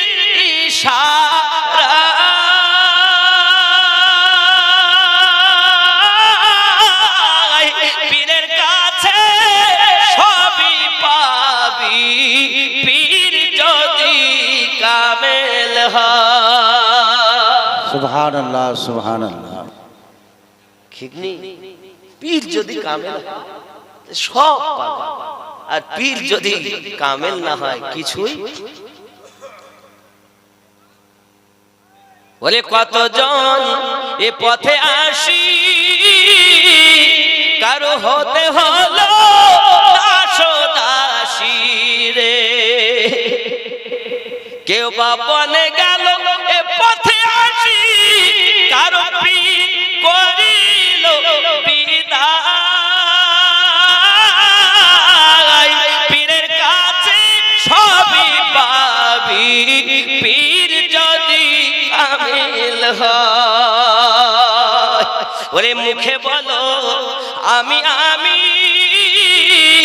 ভাবলে না কোথায় তুমি রে। আমিও তুমি আবাস ভূমি, জানো না কোন জায়গাটি হয়। আমি পীরের কাছে সবই পাবি, পীর যদি কামেল হয়। আমরা মৌলবি যারা, আমরা এক কথায় জানি এরা নবীর নায়েব। নবীর নায়েব তারাই দাবি করতে পারে। হুজুর ওয়াহারি বলছেন, নবীর নায়েব নবীর পাশে দিবানিশি থাকে বসে, যে কাজ করে আল্লাহর আদেশে চলে নবীর ইশারায়। পীর ও মুরিদি কেমন সম্পর্ক? দুধে যেমন, ওরে যেমন দুধের সাথে পানি দিলে বাঁচা যায় না বাঁচতে গেলে রে। ওরে দুধের সাথে পানি দিলে বাঁচা যায় না বাঁচতে গেলে রে। অমনি এসো আমার দিলে থাকবো দুজনা। সুবহানাল্লাহ সুবহানাল্লাহ সুবহানাল্লাহ। কেউ কি আছে যে দুধে পানি দিয়ে দুধ আর পানি আবার আলাদা করবে? পীর ও মুর্শিদ। দেখুন, মুরগি ডিম নিয়ে বসলে 21 দিন পর বাচ্চা ফুটে চিমচিম চিমচিম করে। আল্লাহর ওলিদের কাছে গেলে মানুষ আল্লাহ আল্লাহ করে। শর্ত দুটো জিনিস নিয়ে যাবে আল্লাহর ওলির দরবারে, অগাধ ভক্তি মানে বিশ্বাস, আর ওই দরবারে কুত্তার থেকে নিজেকে ছোট মনে করে যাবে। মুফতি হয়ে কোন ওলির দরবারে গিয়ে লাভ নাই, কারি হয়ে গিয়ে লাভ নাই, মুহাদ্দিস হয়ে গিয়ে লাভ নাই, তুমি কচু পাবে কচু। আল্লাহর ওলির দরবারে মুফতি হয়ে যেও না, আলেম হয়ে যেও। দরবারের কুত্তার থেকে নিকৃষ্ট যদি মনে করতে পারো তাহলে আল্লাহর ওলির দয়ার নজর প্রাপ্ত হবে। কথা বুঝতে পারছো? আর যদি তুমি যাও আমি মৌলভী সাহেব, আমি মুফতি সাহেব এসেছি, এজন্য বলা হয় এই পথ এমন কেউ পারে না বুঝতে আমার ওয়াহারির খেলা, জোর করে বুঝতে গেলে তার ঘটে মরণ জ্বালা। কেউ পারে না বুঝতে আমার গৌস পাকের খেলা। খেয়াল করেন ৩৬ বছর কারো জ্ঞান আঁখি ফোটে না, ৬ বছরের কালে আবার পায় যে ১৬ আনা। যার ইচ্ছা তার দিয়ে মিলাই তৌহিদের মেলা। কেউ পারে না বুঝতে আমার খাজা পিয়ার খেলা, জোর করে বুঝতে গেলে তার ঘাটে মরণ জ্বালা। কেউ পারে না বুঝতে আমার পীর মুর্শিদের খেলা। উপযুক্ত যদি তুমি হও তোমাকে ডেকে নেবে, তুমি তো আসলে পথ ভোলা। আব্বাজি আমার সোনা মানিকের মানিক বিন দিনারের ইবাদত বندگির কোনো তুলনা নাই বাবা। রাতকে রাত দিনকে দিন আল্লাহর ইবাদত বندگি করে কাটিয়ে দিয়েছেন। রাতের বেলা ইবাদত করতেন হযরত মালিক বিন দিনার, খাওয়া দাওয়া করতেন না বাবা। এক সপ্তাহ ধরে একবার তিনি রোজায় রয়েছেন। এই সোনা মানিকের মালিক বিন দিনার রহমাতুল্লাহ আলাইহি পৃথিবীর সরজমিনে আপনার রোজা ইফতার করতে শুকনো রুটি দিয়ে সারা দিন রোজা থাকে। এক সপ্তাহ রোজা রেখেছেন, মনের ভিতরে আগ্রহ জাগলো, অনেকদিন তো খেজুর খাইনি, একটু আমি খেজুর খাবো। হে বাবাজি আমার, এই খেজুর খাওয়ার জন্য উনি আপনাকে না গিয়েছেন। যুবক মালিক বিন দিনার রহমাতুল্লাহ আলাইহি আল্লাহর ওলি ব্যক্তি, আল্লাহর মেহবুব ব্যক্তি, নিজে ইবাদত বندگিতে কাটাচ্ছেন, রাত ও দিন একাকার করে দিয়েছেন। আমাদের মধ্যে ইবাদত নাই, আমাদের মধ্যে রিয়াজত নাই, আমাদের মধ্যে আছে শুধু হিংসা আর অহংকার। আল্লাহ আমাদের হেফাজত করুক, জোরে বলি আমিন।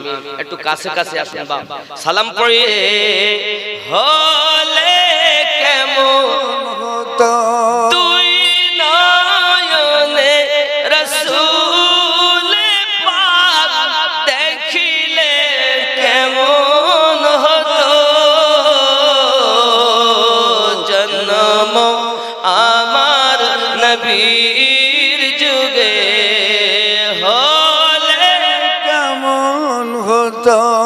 আওয়াজ বেশি জোরে দরকার, এই আওয়াজ আমার নবী যুগে হলে কেমন হতো।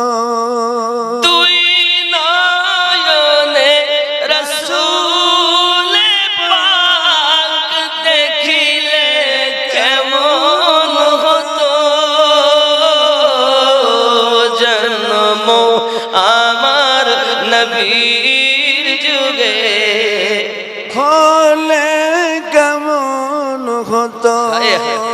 আশক ভেসে হযরত বেলালের মধুর আযান, যে আযানে ছিল এমন প্রেম মুগ্ধ রহমান। দয়ার নবীর পিছে নামাজ পড়িলে কেমন হতো। জন্ম আমার নবীর যুগে হলে কেমন হতো। তুই নয়নে রাসূল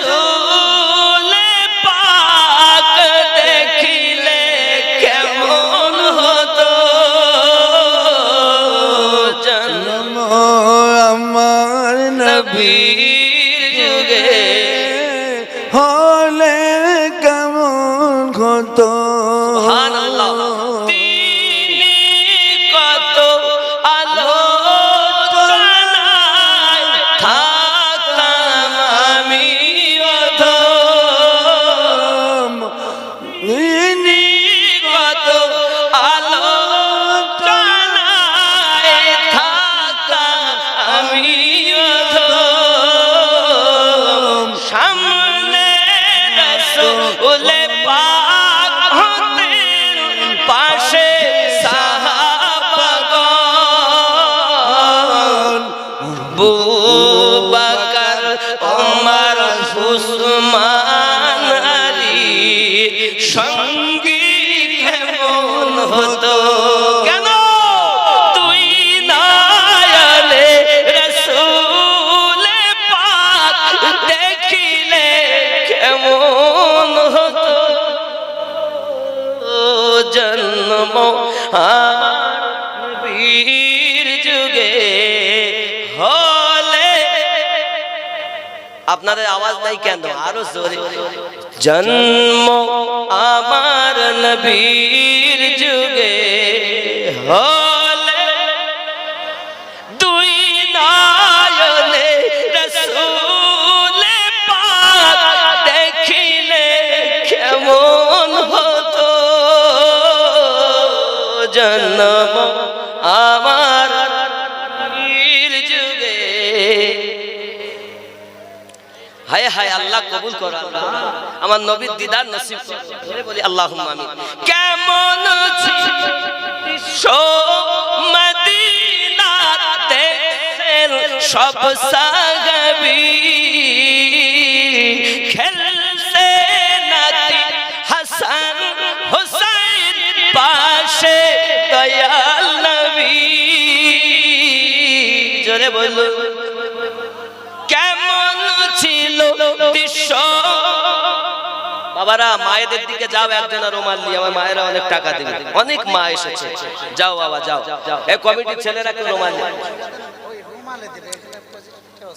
আচ্ছা আচ্ছা আচ্ছা আপনারা রুমাল দিবে রুমাল পাঠিয়ে দেন তাহলে বসুন বসুন বসুন রুমালে দেন তাহলে অসুবিধা হচ্ছে আমাকে দিবে এই দেখেন মানে আমাকে আচ্ছা রুমাল মায়েদের দিকে নিয়ে যান আব্বারা যা দিবে দেখ মায়েদের দিকে নিয়ে যান সুবহানাল্লাহ সুবহানাল্লাহ আল্লাহ কবুল করে মনের বাসনা আল্লাহ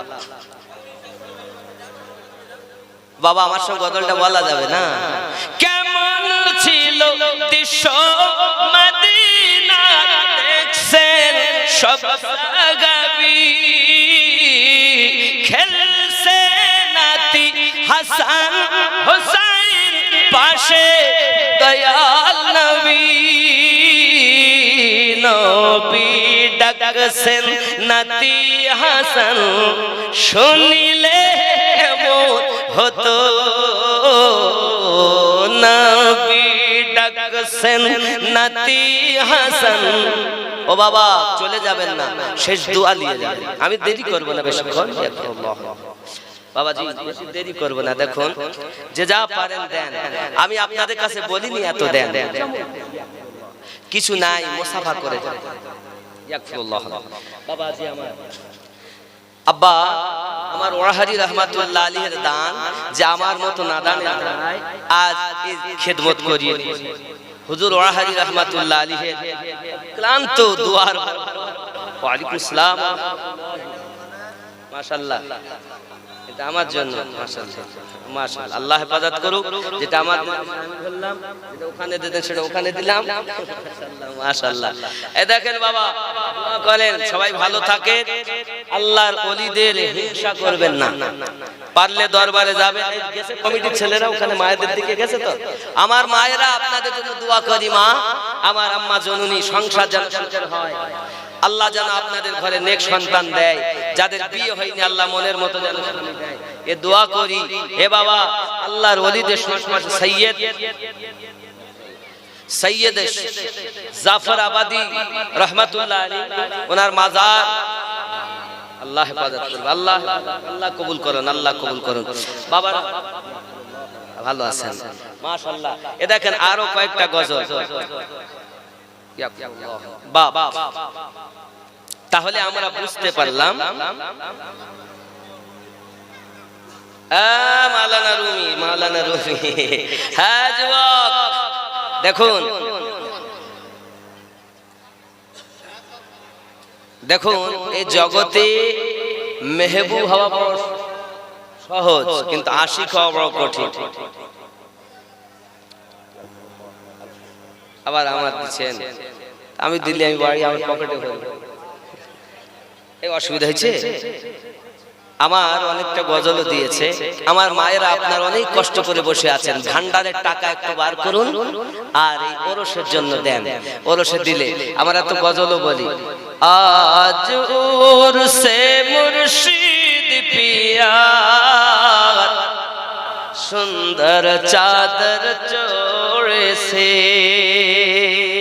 জোরে বলুন। আজ উরসে মুর্শিদ পিয়া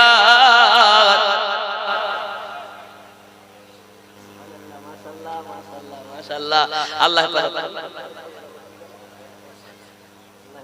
দেন বাবা। এই আমার সঙ্গে গজলটা বলা যাবে? আজ উরসে মুর্শিদ পিয়া সুন্দর চাদর চড়েছে, সুন্দর চাদর হবে না? সোনার বরত মুর্শিদ আমার আজ কেমন সেজেছে, আজ ওর মুর্শিদ পিয়া সুন্দর চাদর চড়েছে, জোরে বলুন। খুদ খোদা তর দস্তের তলে ছুটি দি ফেরেশতাদের, খুদ খোদা তর দস্তের তলে ছুটি দি ফেরেশতাদের। আহমদ আদমিমের পর্দা, আহমদ আদমিমের পর্দা চাদর করে পাঠিয়েছে, আজ ওরসে মুর্শিদ পিয়া সুন্দর চাদর মা ফাতেমা শেরে খোদা দুই ইমামে করেন সদকা, মা ফাতেমা শেরে খোদা দুই ইমামে করেন সদকা। আহমদ আরমিমের পর্দা চাদর করে পাঠিয়েছে, আজ ওরসে মুর্শিদ পিয়া সুন্দর চাদর। পুরো মরা হয়ে গেলেন নাকি? আপনার আধ মারা হলে বলে আমি পুরো মরা হয়ে যাবে, কথা বুঝেছেন? চন্দন বাতি ফুলের ঝুড়ি মুরিদান সব মাথায় করি, চন্দন বাতি ফুলের ঝুড়ি মুরিদান সব মাথায় করি, চল সবের সারি সারি বেহেশতেরি ওই পথে, আজ ওরসে মুর্শিদ পিয়া সুন্দর চাদর চড়েছে, জোরে বলো। ওয়াহারি বাংলার শ্রেষ্ঠ ওয়ালি দিল্লির হুজুর গেছেন বলি, ওয়াহারি বাংলার শ্রেষ্ঠ ওয়ালি দিল্লির হুজুর গেছেন বলি, তাহার আখলাক ব্যবহারে ভক্তদের মন ভরেছে, আজ ওরসে মুর্শিদ পিয়া সুন্দর চাদর। আওয়াজ নাই, মাশাআল্লাহ, আল্লাহ কবুল করুন।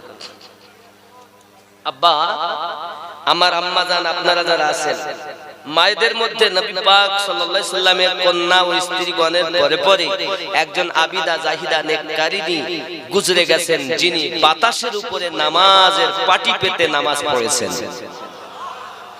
বাতাসের সন্ধ্যের উপরে এমন কে আছে গো জিন্দেগিতে বিয়ে করেননি তিনি? লোকে জিজ্ঞাসা করে বিয়ে কেন করো না? তা বলে তিনটি কথার উত্তর দিলে বিয়ে করব। রাজা প্রজা মন্ত্রী কত এসেছে, প্রশ্ন এক তিনটি। কি? এক নাম্বার, আমি বেঈমান হয়ে মারা যাব না ঈমানদার হয়ে যাব। তার ইবাদত জানেন কেমন? জীবনে ঘুমাননি তিনি। রাতের বেলায় যখন ইবাদত করতেন, বাবা রাতটাকে বেছে নিতে নেতা, আমি সিজদাতে রাত কাটাবো, কিয়ামে রাত কাটাবো। আসে মা 500 টাকা আল্লাহ কবুল করুন। কেউ বাপ আপনার কোন রাত দাঁড়িয়ে দাঁড়িয়ে কাটিয়ে দিতেন। চোখ যখন ঘুমাতে চাইতো, চোখ যখন ঘুমাতে চাইতো, তখন আপনার কিনার লবণ গলে পানি রাখতেন, পানিটা চোখে ছিটা মারতেন আর বলতেন, মালিক রাত এত ছোট বানিয়েছো, ইবাদত করে আমার মন ভরে না। সুবহানা রাব্বিয়াল আলা একবার সিজদায় বলেছি, ফজরের আযান হয়ে গেছে। মালিক আমি রাবিয়ার যত পয়সা দিয়েছেন, যদি একটি রাত হতো আমি ইবাদত করে অবুঝ মনটাকে সান্ত্বনা দিতাম। ইবাদত ছিল এমন, তিনি বলছেন আমি বেঈমান হয়ে যাব না ঈমানদার হয়ে যাব। মা নায়িকা হয়ে না, মা হয়ে থাকে। 2 নাম্বার প্রশ্নের উত্তর হলো আমলনামা ডান হাত আর বাম হাতে হবে। বেঈমানের জন্য বাম হাতে, ঈমানদারের জন্য ডান হাতে। আমি রাবিয়া ডান হাতে পাবো না, বাম হাতে পাবো। 3 নাম্বার প্রশ্ন হলো কিয়ামতের দিন দুটি দল হবে, নেককারের দল, বদকারের দল। এখন আমি রাবিয়া ঈমানদারদের দলে যাব না বেঈমানদের দলে যাব? যদি আমজাদ হোসেন 100 টাকা আল্লাহ কবুল করো, পকেট যেন না হয় ফাঁকা। জোরে বলে আল্লাহুম্মা আমিন। নূরে মুহাম্মদ রাসূল আরবি নায়েবে পরওয়ার, জিবরাইল চুমে যার দরবার। জোরে হবে। এই আওয়াজের কাজ না, আপনাদের আওয়াজ যত আমি তত লড়বো, আর আপনাদের আওয়াজ যদি দুর্বল হয় তা আমি তার থেকে কমে যাবো। নূরে মুহাম্মদ রাসূল আরবি নায়েবে পরওয়ার, জিবরাইল চুমে যার দরবার। লাম থেকে হয় লা ইলাহা, আলিফ থেকে হয় আল্লাহ, মিম থেকে হয় নামে মুহাম্মদ, ও যিনি রাসূলুল্লাহ। শহীদ আযম ইমামে হুসাইন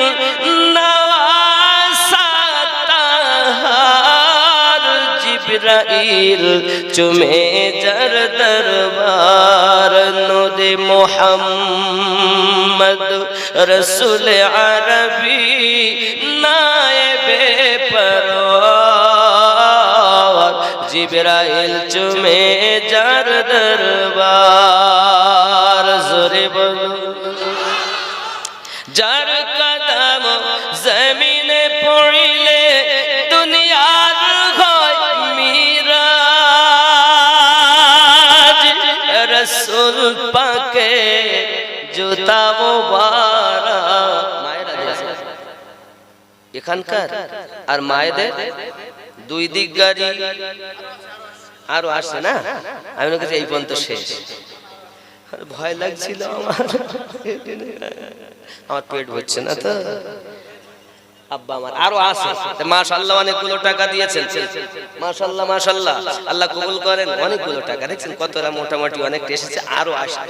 হ্যাঁ এইগুলো এসেছে, আরো আসছে। খুশি না বেজার? রাগ করেছে? জোরে নারে তাকবীর, নারে রিসালাত। মাসলাকে আলা হযরত নারে তাকবীর বস্তি বস্তি কারিয়া কারিয়া নারে তাকবীর ইমামে রব্বানি নকশবন্দিয়া মুজাদ্দিদিয়া তরিকা গাউসে ওয়াহারি গাউসে জাফরাবাদী সৈয়দ জাফরাবাদী নারে তাকবীর মাশাআল্লাহ মাশাআল্লাহ। হ্যাঁ বাবা কি বলেন? ভালো থাকেন সুস্থ থাকেন। এগুলো আবার বাবা আরো আছে না? এই পর্যন্ত শেষ। মাশাআল্লাহ যা হয়েছে হয়েছে, তো দু ঠোকলা তো হলো, একে খুশি না তো জোড়া হওয়া দরকার নাকি বল? মাশাআল্লাহ এগুলো রাখেন করুক। আমার বাবু তোমার নাম সেলিম শেখ, আল্লাহ কবুল করুক। গজল অনেক বলবো কত আব্বা আমার। এখন হযরতে জ্ঞান বাবা দুই প্রকারের। জ্ঞান কয় প্রকারের? দুই। এক হলো ইলমে শরিয়াত, এক হলো ইলমে মারিফাত। এক হলো পুঁথিগত বিদ্যা, স্কুলে কলেজে পাঠশালাতে ইউনিভার্সিটিতে পাওয়া যায় না, মাদ্রাসাতে হয় না বাবা? হয়তো। আর একটা জ্ঞান হলো দীক্ষা বিদ্যা।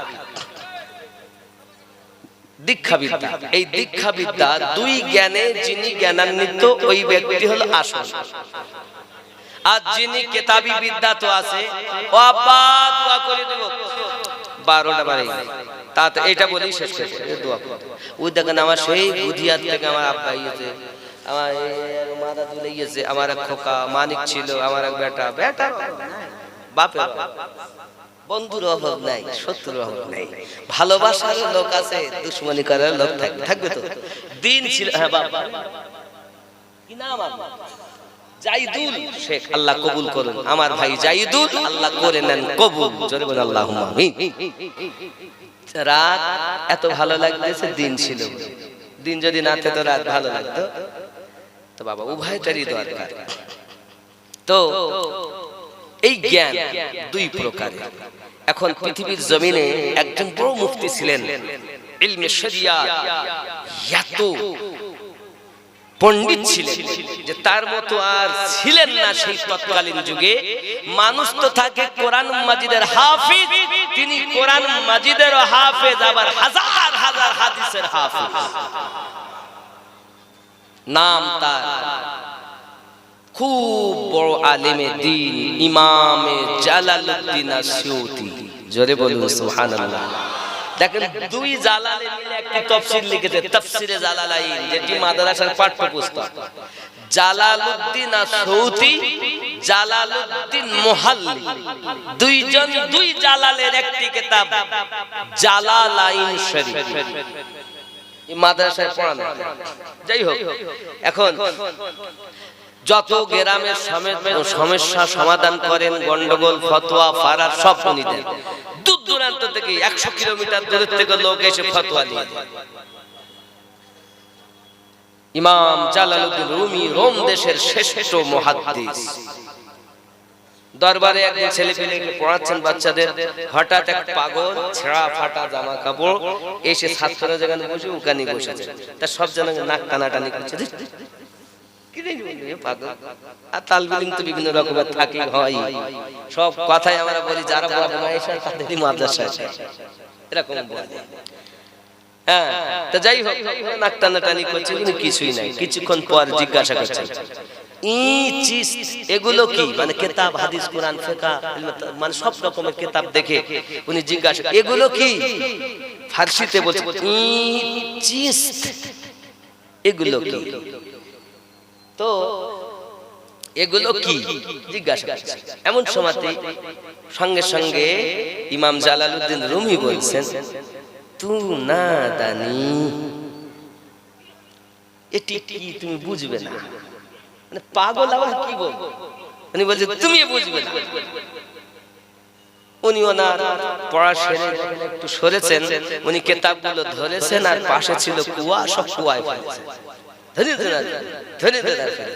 তালবে ইলম গুলো হুজুর কি হয়েছে সমস্ত কিতাব কুয়ায় ওই যে পাগলটা ছিল বসে যে জিজ্ঞাসা করেছিল বলে কি আপনি বলেছেন বুঝবেন না ও কি বুঝেছে জানি না সব ফেলে এখন ইমাম জালালউদ্দিন রুমি স্বাভাবিক ইলমের গরম তো একটা আছে উনি রেগে গেছেন চোখ লাল হয়ে গেছে উনি বলছেন কি খবর কি খবর তাই যে হুজুর বলবেন না সব হুজুরের রাগ হওয়া স্বাভাবিক কিছু কিছু কে ছিল ওনার হাতের নিজের পাণ্ডুলিপি তার দ্বিতীয় কোনো রাইটার নেই উনি নিজে লিখেছেন সেগুলো যখন ফেলে দিয়েছেন কুয়াতে ফেলা মানে ভিজে নষ্ট হয়ে যাবে স্বাভাবিক পানিতে ফেললে কি হয় নষ্ট হবে এখন এসে মারতে যাবে কি সঙ্গে সঙ্গে ওই পাগল হাত তুলে দেয় হাত লম্বা করে আর তুলে দেয় জোরে বলুন সুবহানাল্লাহ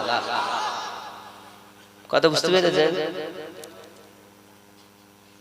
আবু জাহেল নবীকে কুয়াতে ফেলবে বলে নিজে কুয়া করেছে কথা বুঝেছেন এখন কুয়ায় যখন পড়েছে মানে আবু জাহেল বলে খবরদার তোরা যেন কেউ আওয়াজ শুনে আসবি না সাহায্য করতে কারণ এই কুয়াতে গর্ত করেছি মুহাম্মদ ইবনে আব্দুল্লাহর জন্য কথা বুঝেছেন আল্লাহ যার হেফাজতকারী দুনিয়ার মোল্লাটা শেষ করতে পারে এখন আবু জাহেল নিজে খুঁড়ে নিজেই ভুলে গেছে এখন নিজের দিকে নিজেই কুয়ায় পড়েছে যত রশি ছিল সব এনে তারা তোলে তুলতে পারে না আনে একটুখানি কম লাভ মেরে ধরতে পারে না এখন সবাই বলছে উপায় কি আমার চাচার কাছে যা সবাই ছুটে যেতে হুজুর চলে না গুরুদেব পড়ে গেছে মক্কার রশি যেখানে পৌঁছায় না আমার দয়াল নবী মুস্তাফা হাত লম্বা করে আবু জাহেলকে উপরে তুলে দিয়েছে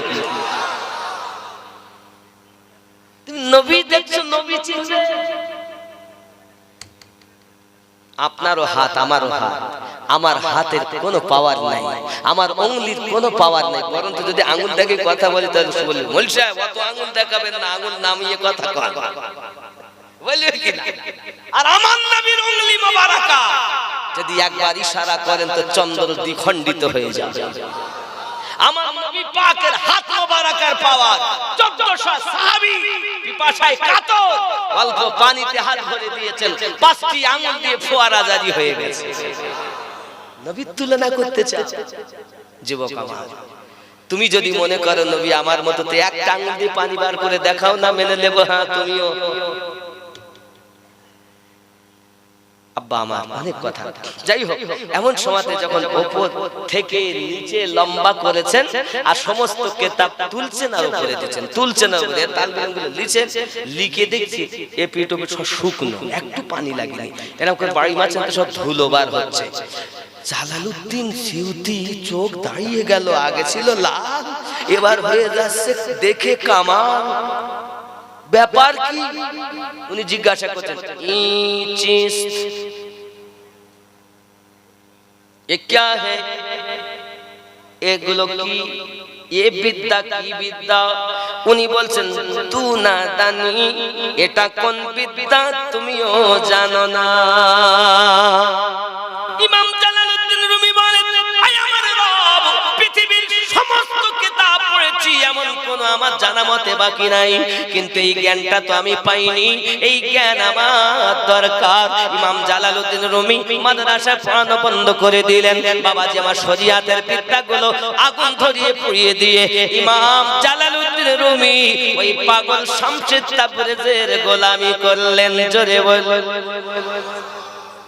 এত বড় আলেমের যদি পীরের সোহবত নিতে হয় খাজা গরিব নওয়াজ রাহমাতুল্লাহ আলাইহি হযরতে ওনার পীর মুর্শিদের 20টা বছর পোটলা বহন করেছেন উসমান হারুনি রাহমাতুল্লাহ আলাইহি বলেন বাবা মাইনুদ্দিন আমার উঙ্গলির দিকে তাকাও কিছু দেখো বলে হুজুর আমি তাহাতুস সারা পর্যন্ত দেখি উঙ্গলি উপর করেছেন কিছু দেখতেছো বলে সাত আসমান জমিন দেখতেছি লোহে মাহফুজ দেখতেছি আমার খাজা গরিব নওয়াজের চোখে ক্ষমতা কত লোহে মাহফুজ দেখেন সাত আসমান জমিন দেখেন তাও খাজা উসমান হারুনির উঙ্গলি মোবারকায় আল্লাহর ওলিদের খাজিয়াত তলায় ছোট পাত্রে জামানার বাদশার সমস্ত খাজানা বিশ্বাস যদি তোমার থাকে তুমি একবার দেখে না।